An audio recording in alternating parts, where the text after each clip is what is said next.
Kia ora and good morning or afternoon, everybody. Look, on behalf of Beca and SpaceBase, welcome to the first in our monthly webinar series, which is focused on space and the information domain within a New Zealand context. As we mentioned, the series will feature a range of speakers from across the country and from Australia and internationally. I'm Brendan Pett. For those of you who don't know me, I'm the Operations Manager for Trans-Tasman Defence and National Security, and also the Beca Lead for Space.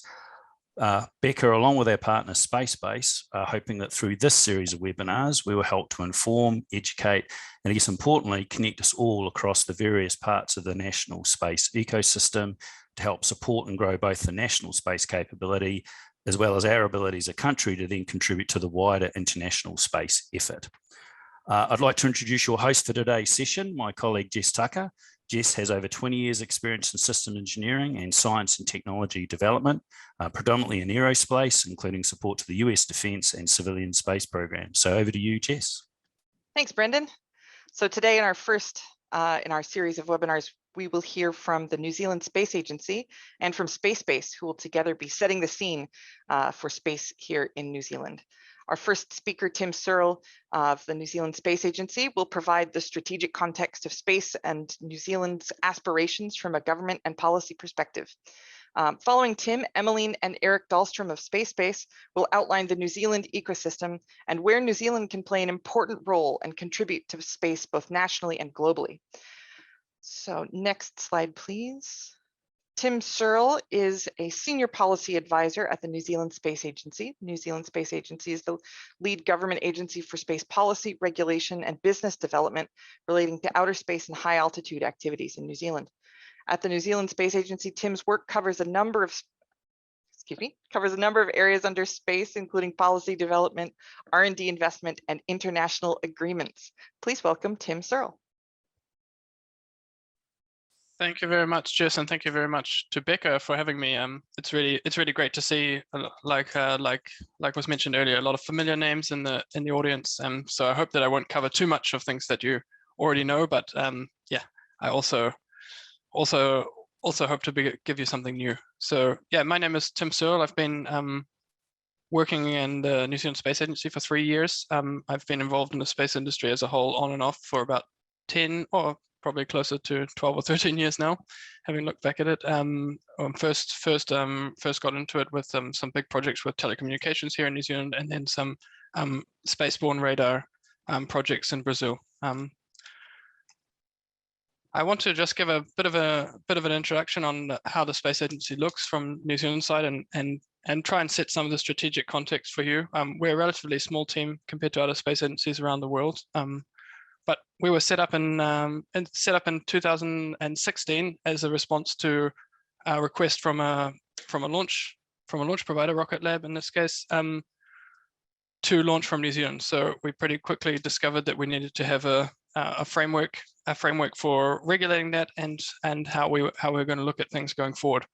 So yeah, and we're since that time we've sort of evolved a little bit. So we have 3 very distinct teams that you can see on the screen there, and a lot of people around government that help us on various things, a lot of other agencies that are involved in our work. But we have 3 sort of distinct teams: the space policy team, the regulation team, and the space sector development team. So how these teams sort of differ in what they do is the regulatory team looks at the regulation under the Act. So we have an Act that was developed very quickly. I think it's the fastest piece of legislation to be developed in New Zealand in terms of full end-to-end work. So we have the Outer Space and High Altitude Activities Act, which governs everything that we do and everything that we regulate. So this covers orbital launch, high altitude activity, and anything that falls sort of in between that's not in commercial airspace. And so that's quite a challenging thing to set up. And the really challenging thing with space, as opposed to probably traditional airspace, is that the environment is very continuously changing at very high speeds. So it's a very challenging environment to regulate. So we have a team called the Space Policy Team, and a lot of their work is dedicated to making sure that the Act is up to date, and we have operational policies for anything that we're doing. So I'll go into that a bit more later. But the other side of the work is they look at our international obligations wider than just our regulation, and make sure that we're adhering to those, and make sure that together with MFAT, that we're represented in international fora, and our views and values are represented too. we have the third team, which I'm based in, and it's called Space Sector Development, but it's quite a loose term. So some of the different things are we set up the R&D agreements with other space agencies and institutions. We design those agreements, and we have a lot of we have a remit to help the New Zealand space sector grow in general. But that's not sort of only restricted to these R&D agreements. We also try and make sure that there's appropriate funding for things like testing facilities in New Zealand, which University of Auckland have just set up in an academic institution, which is pretty cool, and make sure that New Zealand is able to contribute to areas of development that support our wider ecosystem. So I talked a little bit about the regulation before, but what we really have to do in regulation is just make sure that New Zealand's values are really represented in space. And so everything that goes into space from New Zealand is signed off by a minister. So everybody has to fill out a payload application form, and we look after that. And we work very closely with other government agencies to make sure that those payload applications are representative of what we put into space.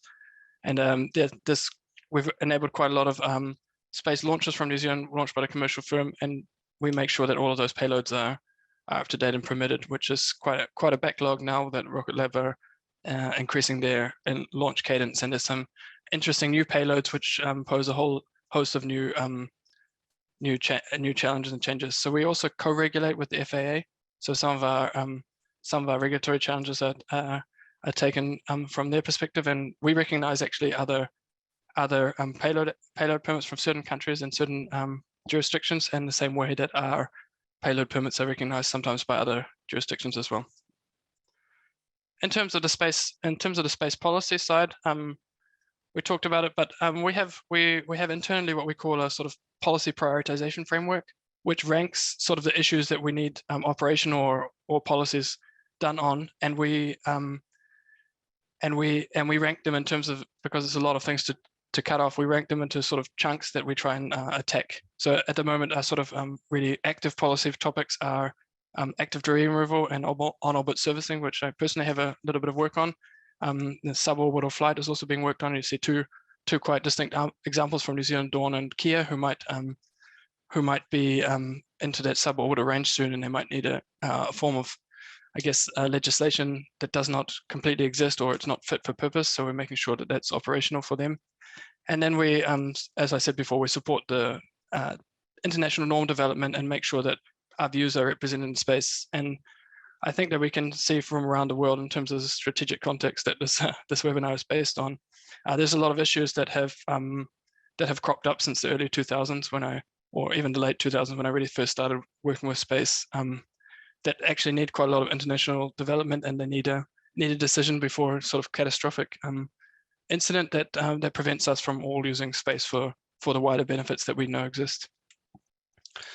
So now I want to talk a little bit about my team specifically. It's somewhere I know the best, and where I can probably provide the most insight. So yeah, we have around 140 space companies in New Zealand. These are varying in size. I think in total it represents around 5,000 direct employees and probably around 12,000 indirect ones.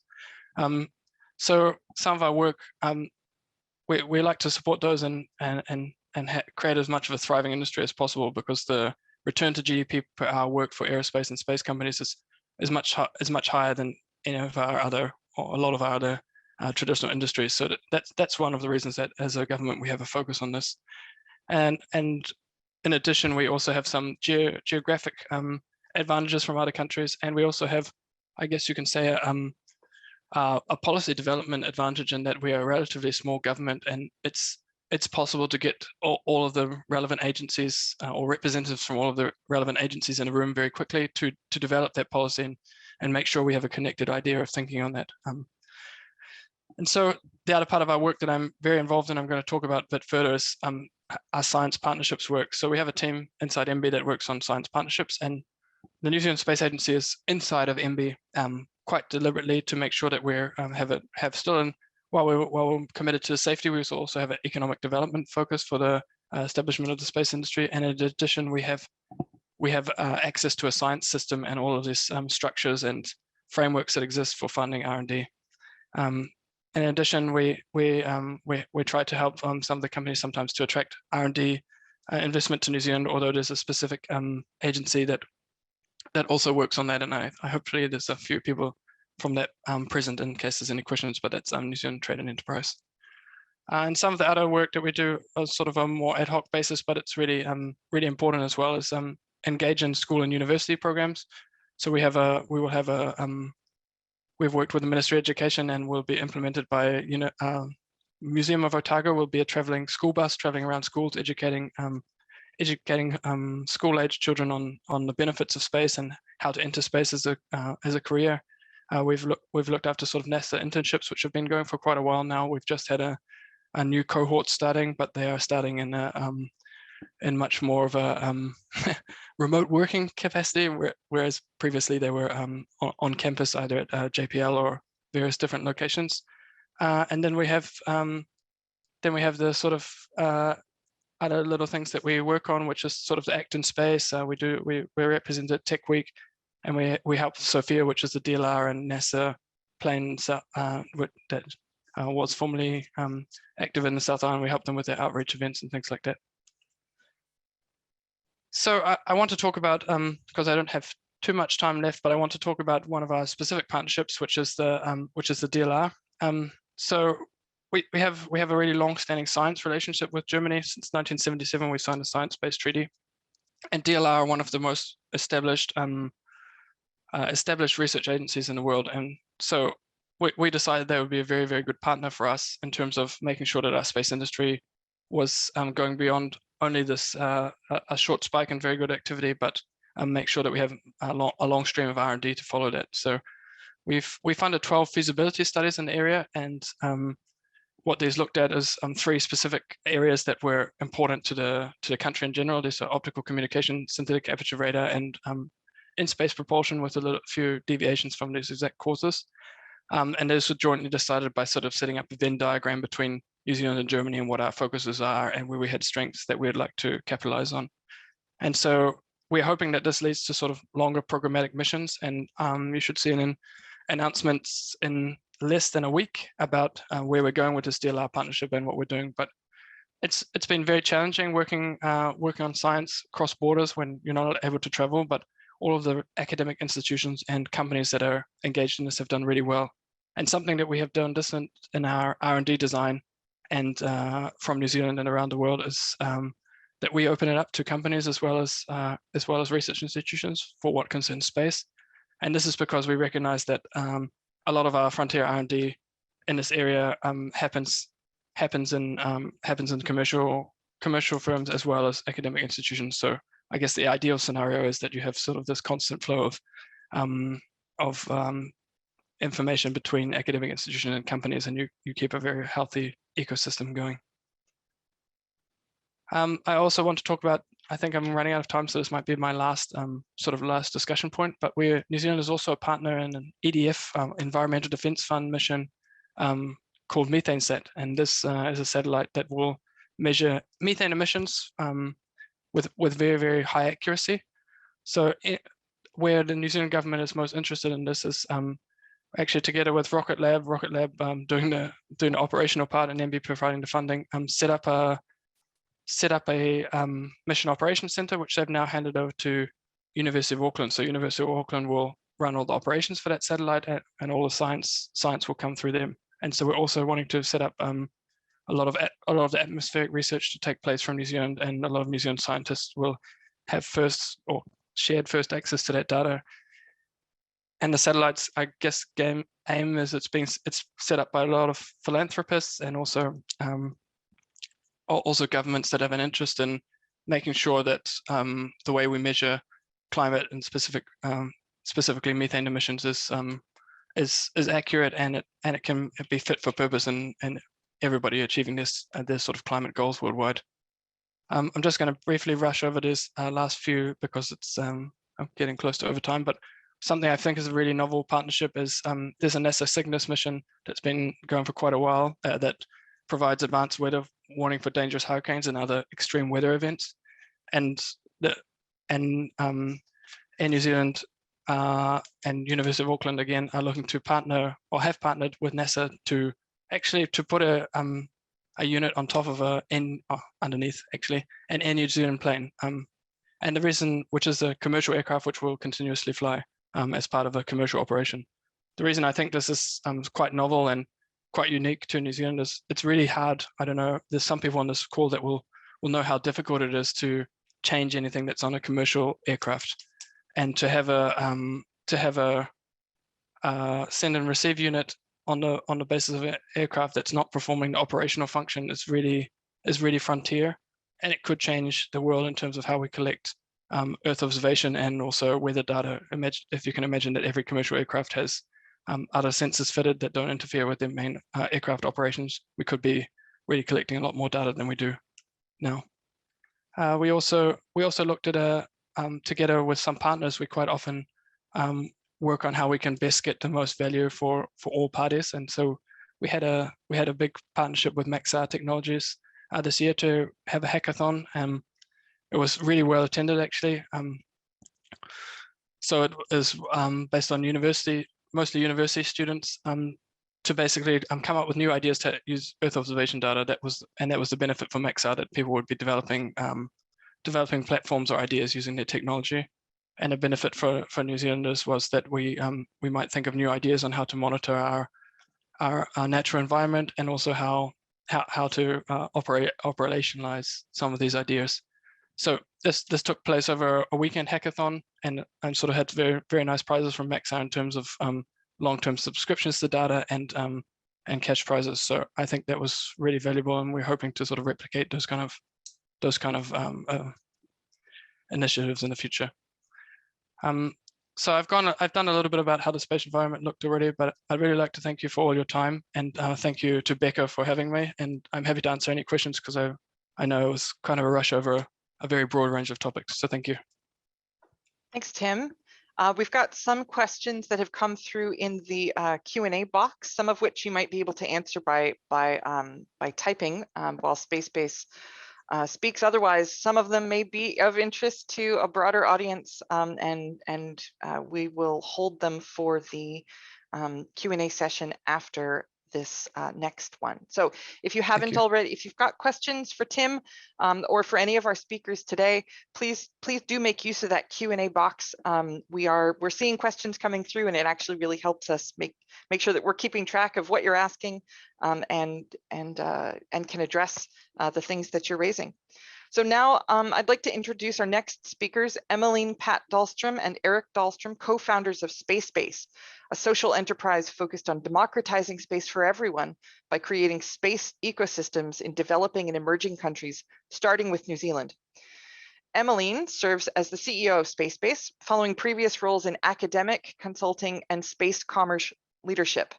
Emeline holds a BS in physics from the University of the Philippines and an MS in Earth and Space Science from York University, Canada. Eric serves as the CTO of SpaceBase. Eric is a space engineer, astronomer, and consultant on spacecraft design and space science, with extensive experience that includes roles at NASA and in commercial space. Both Emeline and Eric were part of the inaugural cohort of the Edmund Hillary Fellowship in New Zealand in 2017. Please welcome Emeline Paat-Dahlstrom and Eric Dahlstrom of SpaceBase. Kia ora, everyone. Again, thank you so much for Beca for giving us the opportunity to be part of this webinar. So just a little bit more about SpaceBase. Yes, SpaceBase is a purpose-driven consultancy, and our focus really right now is to help grow the space industry in New Zealand. Since 5 years ago, I mean, we've basically run over 100 presentations and programs within New Zealand and abroad. We've delivered about 3 space challenges, mentored startups, and also through our consulting service, we've also advised and done technical due diligence for investors and local government. While we're here in New Zealand, we maintain our international network, and then also we're still affiliated and part of some of the space startups in the US. So this particular session, we're just going to be focusing on the current and future opportunities for New Zealand. And first thing is that we always get the question of like, why New Zealand? And so we moved here 5 years ago because we thought that New Zealand actually ticks all of the boxes for, the elements for a sustainable space ecosystem, from a progressive government and supported New Zealand Space Agency to actually the best location for launch because of its location, to also the existence of like educational and entrepreneurial ecosystems. But I think maybe the most important thing of all as well is the presence of inherent culture of exploration, innovation, and ingenuity.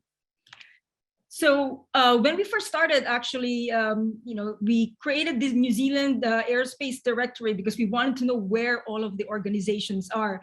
And instead of just like a handful, we found like about 240 organizations in the aerospace community, of which about 120 of those were leveraged by the Deloitte report in 2019, which came up with the 1.7 billion basically size of the New Zealand space economy, contributing to the GDP, which is really interesting because that's really about the same size as the wine industry in New Zealand. And one thing to note as well is that the 1 billion of the 1.7 is actually on the space application side, not necessarily on the space manufacturing operation, which most people would probably guess.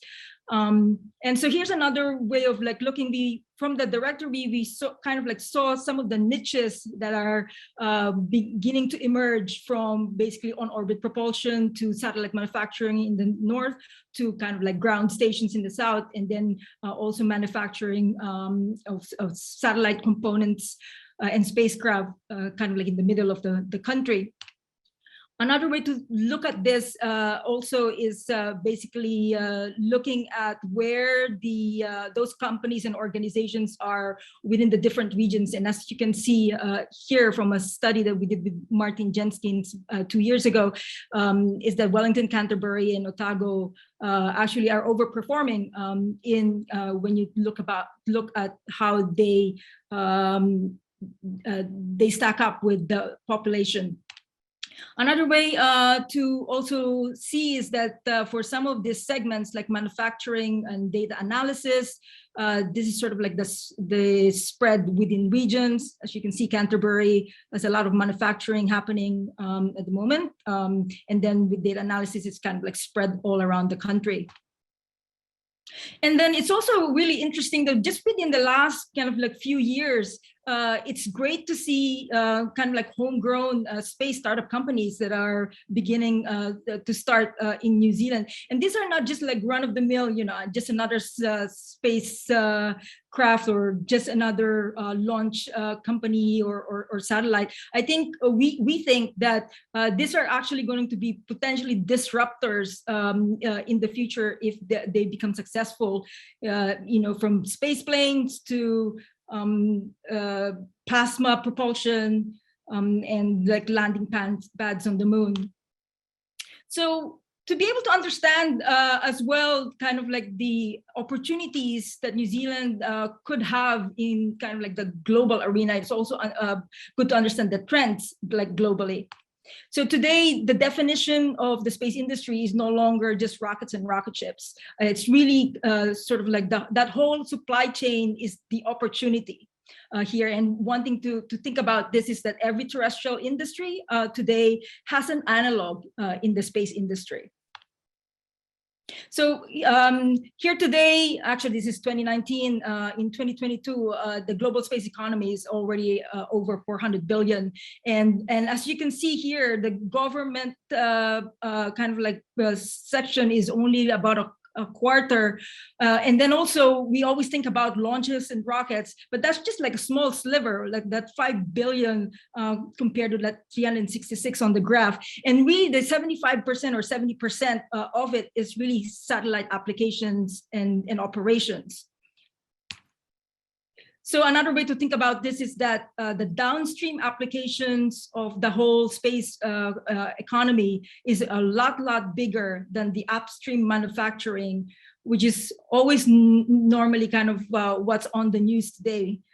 And because of that as well, there's now a lot of interest in the space investment community. It used to be that the space industry is just too risky, but as you can see here, within the last 10 years, basically space companies are now being invested starting from 0 to about 7.5 billion annually.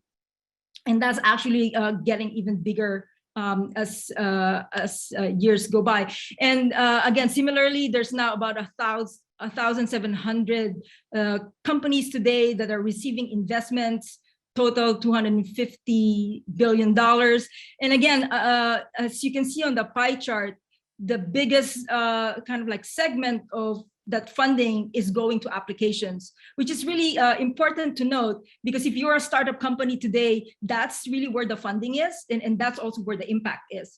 And one thing I wanted to point out too here is that even with COVID, the increase in investment is still going up from 2019 to 2021.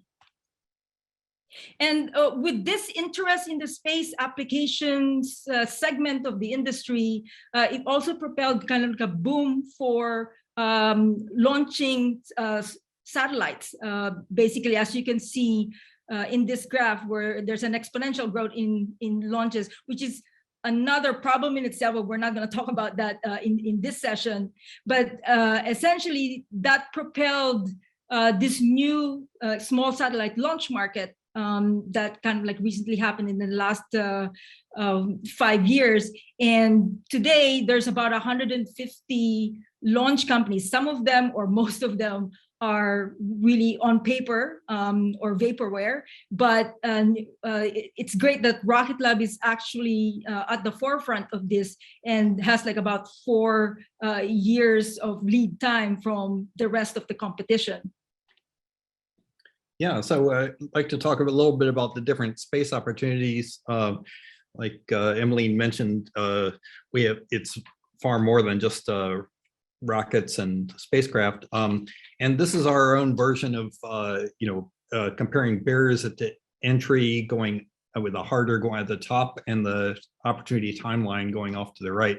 And just some examples of we have some of the remote sensing and data analytics on the left, and then there's long range ones like mining and space and manufacturing. But some opportunities like food production in space, we think there's a good opportunity to enter, even if it's longer term, and we'll talk about that a little bit more.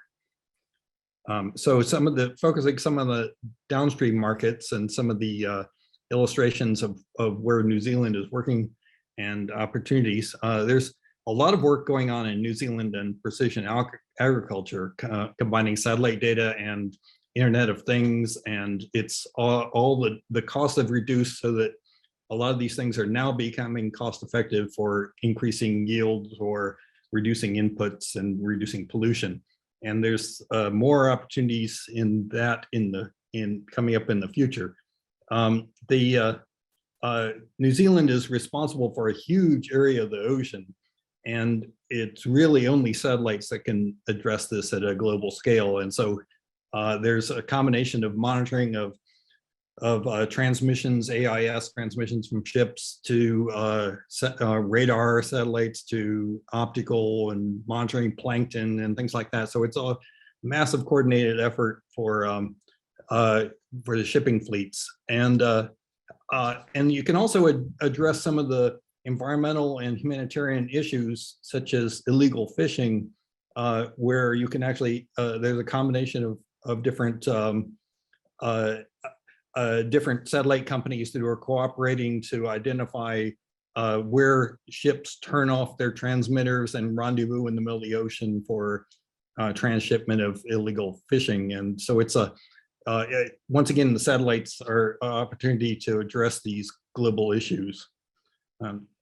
And of course, there's other areas of monitoring disasters, everything from monitoring the bushfires in Australia to the recent Tonga earthquake, volcano, and and just the images on the right, we're showing that the satellite images were identifying damages to the ports before the rescue aircraft or ships could arrive. So that's ongoing.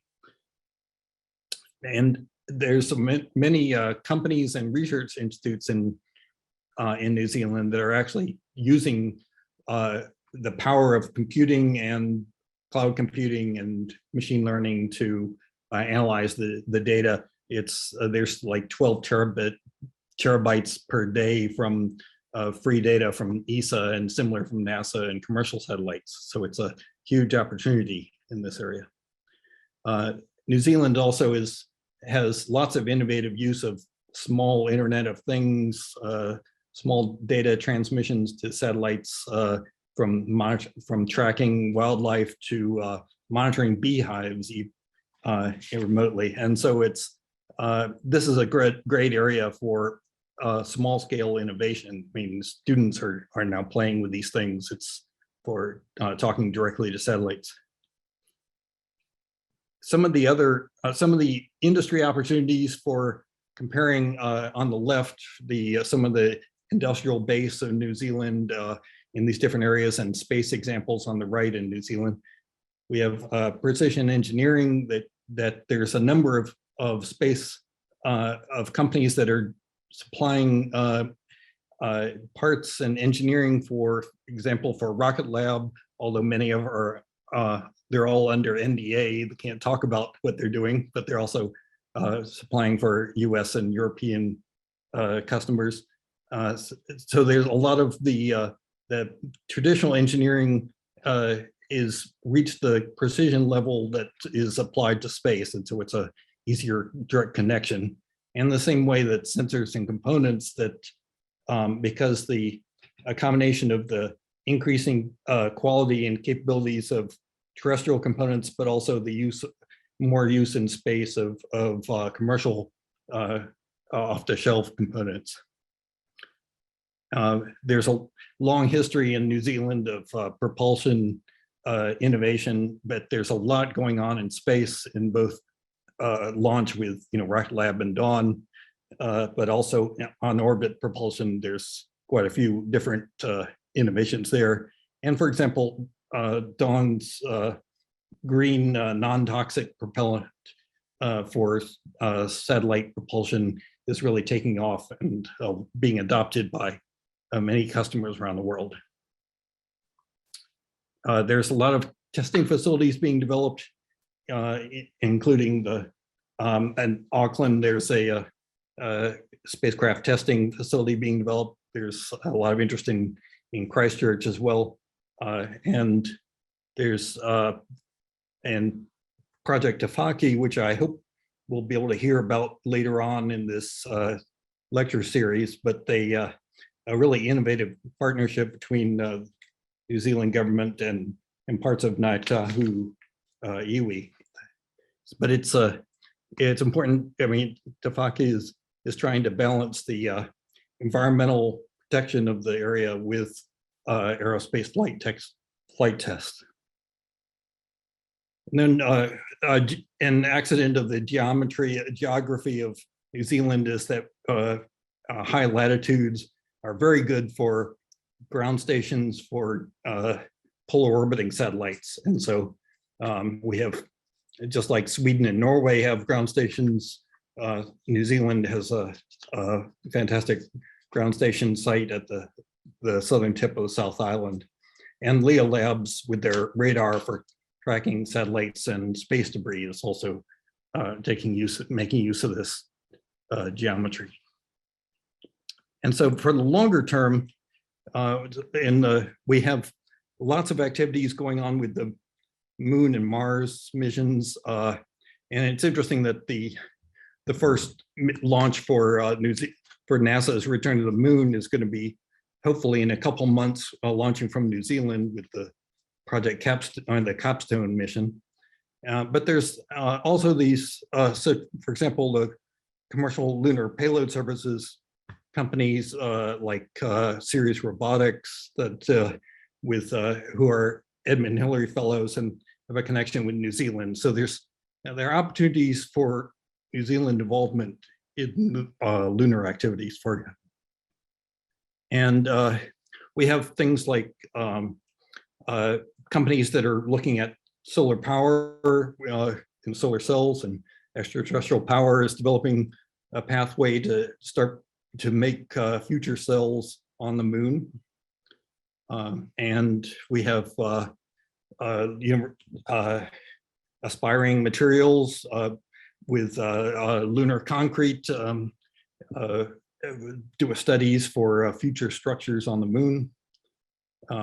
And we think there's an example, opportunities for applying the lessons and from a long history of support of Antarctic logistics for future logistics on for lunar space bases and on the moon and beyond.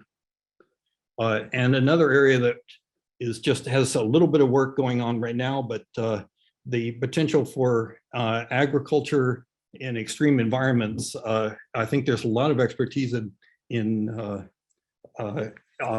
New Zealand that can be applied, and it's one of these areas where you can just sort of set out, lay claim to a future application, just like Luxembourg did with space mining, and a lot of activities can flow from that.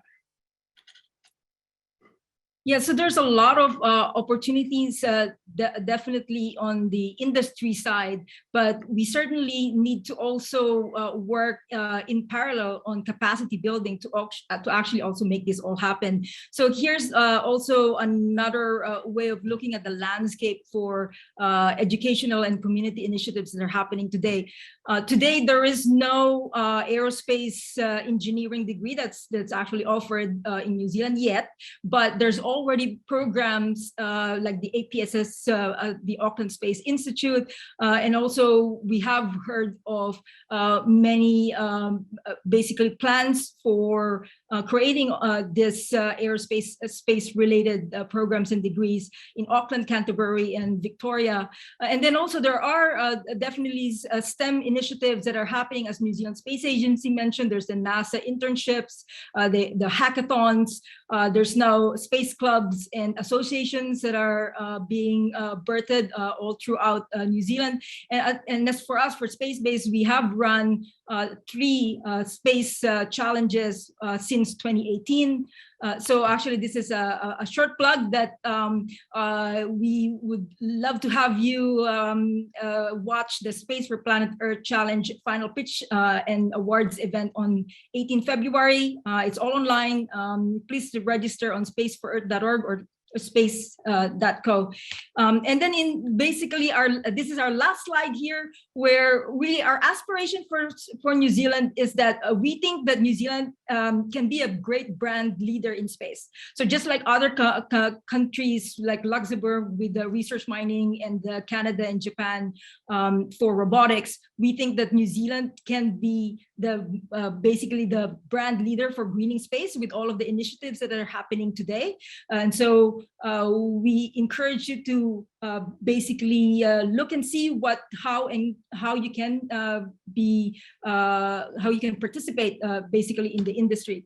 So again, thank you so much for the time. Maybe I know we've probably run over, but yeah, our emails are here.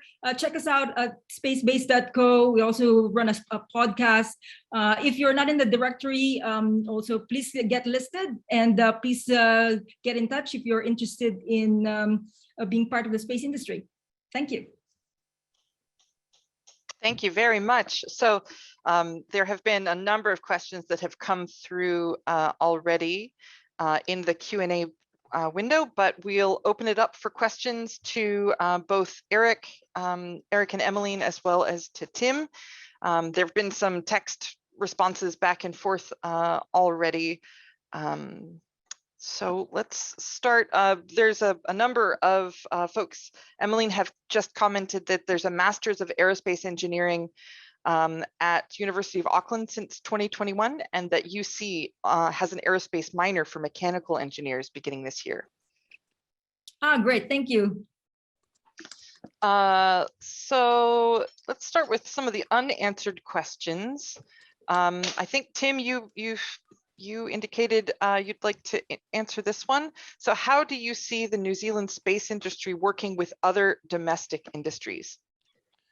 Yeah, thank you for that, Jess, and thanks to have asked that question. So it's a really good one, actually, and I think one of the roles of the space agency, in my personal opinion, and also in the opinion of the MB itself, is to, especially with around government agencies, is to make sure that government agencies are doing their operational tasks in the most efficient way they can. And sometimes that way might be to use space technologies as instead of manual collection techniques for range of reasons. This could be safer or potentially just better and more cost effective. An anonymous attendee asked Tim if there is a plan for regular calls for proposals from the space agency.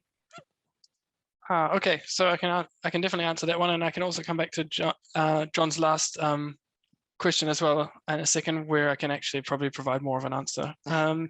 So we don't have regular calls for space specific calls, but we do have quite regular science calls. So there's Endeavour, Smart Ideas, and things like that, and quite a lot of space technologies fit into that. In addition to that, we've had some pretty specific space calls. So in 2019, I think, or maybe 2020, we had a specific call for space technologies, and then the call with the joint call with DLR was quite a large amount of funding going towards space technology. So I think that you just have to stay aware to the specific opportunities, and then make sure that if you're looking to do something on a wider science basis, that could work in one of those, because we have seen a lot of space technologies and space research being successful in Smart Ideas and Endeavour funding. Make sure that you apply for those too. Those are all on the MB website. I'll put a link in a second for somebody. Great. Kynan Wright asks, which are the main challenges or problems yet to be solved in the space industry that you are most excited about? And I think probably both of our, both SpaceBase and New Zealand Space Agency perspectives would be interesting to hear. Yeah, I'll give you mine. So, well, reusability has always been has been a holy grail of a problem for a very long time, and it's not until with SpaceX, with reusable rockets, and then of course now with Rocket Lab also trying to get reusable. It's certainly going to make launches more accessible and cheaper if it becomes 100% reusable, which then alludes to what makes something 100% reusable if you have a space plane. So one of the exciting things that's happening here in New Zealand is we have Dawn Aerospace that is actually working on a space plane that can basically taxi and land in any airport, and they're also working on green technology. So for sure, I think that point-to-point transportation, which will then happen if you have a 100% reusable transportation system, is pretty exciting.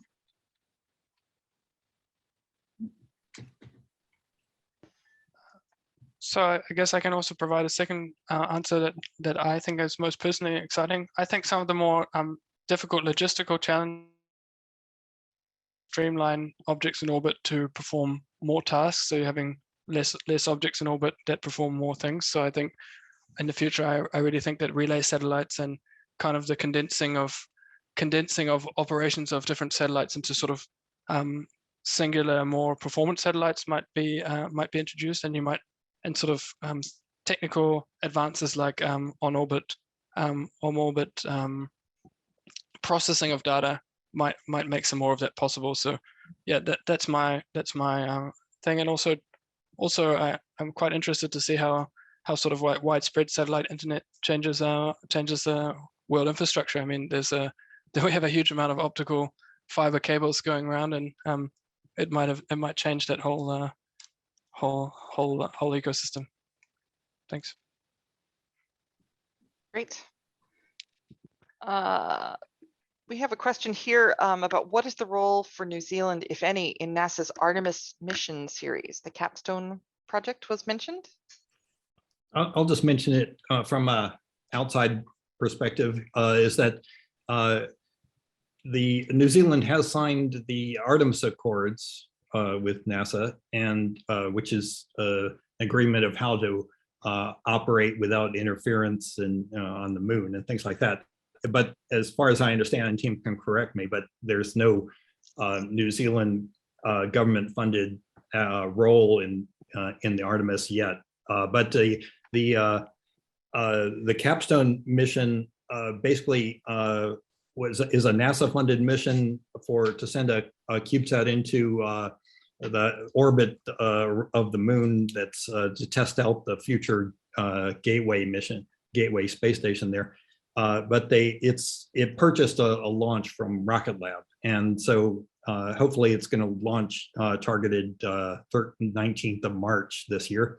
But it demonstrates that Rocket Lab will now have a capability of sending payloads to the moon, and so there's lots of opportunities for because all these from NASA and ESA and others are trying to encourage more activity, coordinated activity going out to the moon, and New Zealand is definitely a player now.